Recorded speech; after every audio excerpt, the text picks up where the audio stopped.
Penasihat hukum dari DSP Law Firm, Dedi Suheri SH dan kawan-kawan di Medan yang mendampingi Tengku Nurhayati menuding konversi pers yang digelar Endi alias Aeng Dumbo dengan narasumber Sultan Serdang Tengku Ahmad Talaah, Sultan Delhi ke-14, Sultan Mahmud Arya Dlaman Jiji Perkasa Alamsyah, Oka Saidin, Pangeran Bedage Tengku Syafi'i dan Mardi Sijabat SH selaku kuasa hukum Aeng hanyalah opini sesat belaka yang ditebarkan ke masyarakat.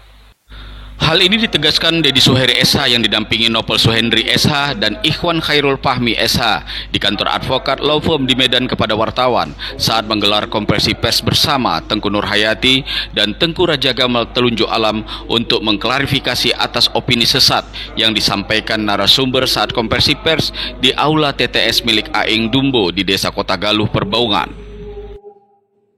Menurut Dedi Suheri SH, apa yang disampaikan para narasumber yang diundang Aeng itu mencoba mengintervensi putusan ingkrah Mahkamah Agung agar proses konstatering dan eksekusi lahan yang dimenangkan Nurhayati atas 3 objek perkara di Dusun 4 Desa Kota Galuh, Kecamatan Perbaungan Serdang Bedagai, meskipun dalam amar putusan ingkrah Mahkamah Agung, Nurhayati berhak seluruhnya atas lahan seluas 64 hektar di Dusun 4 Desa Kota Galuh tersebut. Dedi Suheri SH juga geram dengan keterangan sejumlah narasumber yang tidak berbobot itu. Ada yang mengatakan bahwa Grand Sultan 102 itu berlokasi di lahan Poltak Teksi di Jalan Brigjen Ketamso, Medan. Padahal lahan tersebut luasnya hanya 1 hektar dan suratnya yang mengeluarkan adalah Kesultanan Delhi. Sementara Grand Sultan 102 1924 yang dimenangkan Nurhayati ini berada di Dusun 4 Desa Kota Galuh seluas 64 hektar sesuai terjemahan dari Dr. Andes Bahrum Saleh MAG selaku staf pengajar atau dosen program studi sastra Arab USU pada tahun 2021 lalu. Selanjutnya Dedi menjelaskan Grand Sultan 102 1924 tersebut berasal dari Sultan Sulaiman Sinar Raja Negeri Serdang, diterima Pangeran Bedage Tengku Jainal Ar-Rasyid pada 17 Mei 1924. Selanjutnya berpindah haknya kepada Tengku Ain Al-Rasyid, ayah dari Tengku Raja Gamal Telunjuk Alam pada 28 Desember 1943. Dan pada tanggal 17 Januari 1971, Tengku Ain Al-Rasyid menyerahkan kepada anaknya Tengku Raja Gamal Telunjuk Alam. Dan pada tanggal 27 Juli 1979, Tengku Raja Gamal Telunjuk Alam mengganti rugikan kepada Tengku Nurhayati dengan perjanjian jual beli di atas segel dan diketahui Kota Praja, Kota Medan. Pada 17 Mei 1924, Tengku Jainal Ar-Rasyid Pangeran Bedagai memindahkan Grand Sultan nomor 102 kepada Sultan Serdang tanggal 17 Mei 1924 sudah memindah haknya kepada Tengku Ain Al-Rasyid. Tengku Ain Al-Rasyid pada tanggal 28 Desember 1943 dan diserahkan haknya kepada anak kandungnya pertama Tengku Gamal Telunjuk Alam pada tanggal 17 Januari 1971. Tengku Raja Gamal Telunjuk Alam memindahkan haknya kepada Tengku Nurhayati pada tanggal 17 Juli 1979. 17 Juli 1979 di atas kertas segel yang diketahui oleh Kepala Urusan Tanah Kota Praja Medan. Maka dalam hal ini apa yang disampaikan atau apapun yang beredar di lapangan tentang siapa Tengku Nurhayati, silsilah Tengku Nurhayati, itu bukanlah objek dari permasalahan. Saat ini Nurhayati adalah pihak yang menang dalam gugatan di pengadilan hingga keputusan ingkrah di Mahkamah Agung dan akan melakukan eksekusi. Dedi menambahkan menyimpan dokumentasi video pernyataan Aeng saat melakukan aksi unjuk rasa yang mengatakan bahwa di lahan yang dimenangkan Tengku Nurhayati tersebut ada 300 kakak di Dusun 4 Desa Kota Galuh, seluruhnya penyewa dari Yayasan Darwisah. Hal ini jelas-jelas pembohongan publik di mana PH Nurhayati ini sudah memegang bukti kopi kwitansi yang diduga merupakan kwitansi panjar jual beli antara Yayasan Darwisah kepada Endi alias Aeng Dumbo seluas 1.175 rantai atau 47 hektar dengan harga 71 juta. Dedi mengatakan inilah yang namanya mafia tanah, tidak punya alas hak, namun ada dugaan terjadi jual beli dan ada timbul sertifikat hak milik di lahan tersebut. Padahal Yayasan Darwisah yang menggugat Nur Hayati sudah 2 kali kalah dan putusannya juga sudah ingkrah.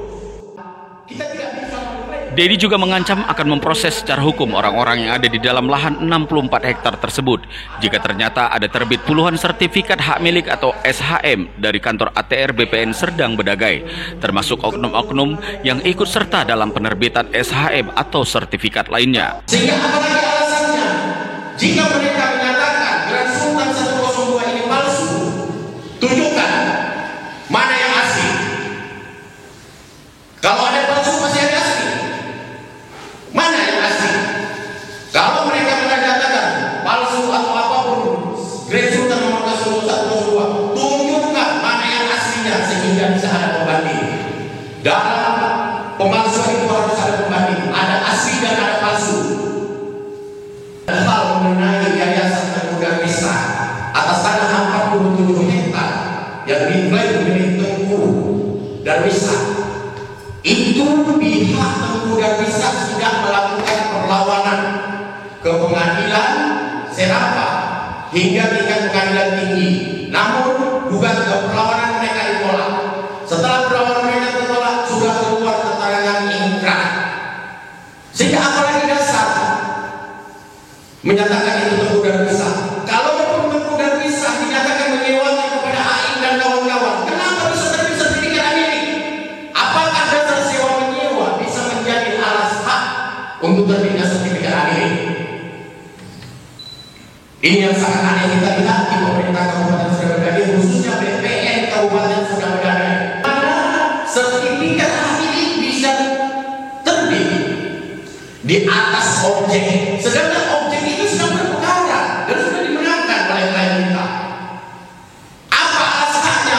Kami harap kepada pihak Pemkab Serdang Bedagai dan BPN Serdang Bedagai untuk memeriksa segera. Sementara Tengku Raja Gamal Telunjuk Alam juga mengklarifikasi pernyataan para narasumber yang diundang Aing. Ada mengatakan Grand Sultan 102 1924 palsu, padahal Grand Sultan 102 tahun 1924 itu berasal dari Sultan Sulaiman Sinar Raja Negeri Serdang dan diserah terimakan kepada Pangeran Bedagai Tengku Jainal Ar-Rasyid pada 17 Mei 1924 dan berpindah haknya kepada Tengku Ain Al-Rasyid pada 28 Desember 1943 dan pada tanggal 17 Januari 1971 Tengku Ain Al-Rasyid yang merupakan ayah kandung dari Tengku Raja Gamal Telunjuk Alam menyerahkan kepadanya, dan pada tanggal 27 Juli 1979 Tengku Raja Gamal Telunjuk Alam menjualnya kepada Tengku Nur Hayati dengan perjanjian jual beli di atas segel dan diketahui Kota Praja Kota Medan.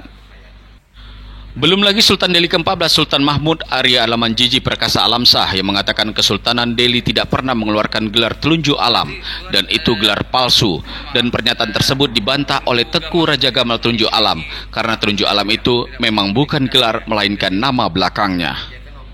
Geran nomor 102 ialah dari Geran Sultan Serdang sebagai Alam.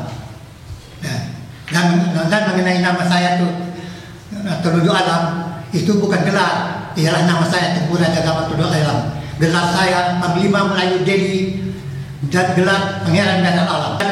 Geran 102 pertama ialah kepunyaan Pangeran Bedagai Tengku Jainal Ar-Rasyid, dihibahkan kepada Tengku Ain Al-Rasyid, orang tua saya, dan orang tua saya menghibahkan saya pada tahun 1 dan saya membuat tahun 79 kepada Tengku Nur Hayati.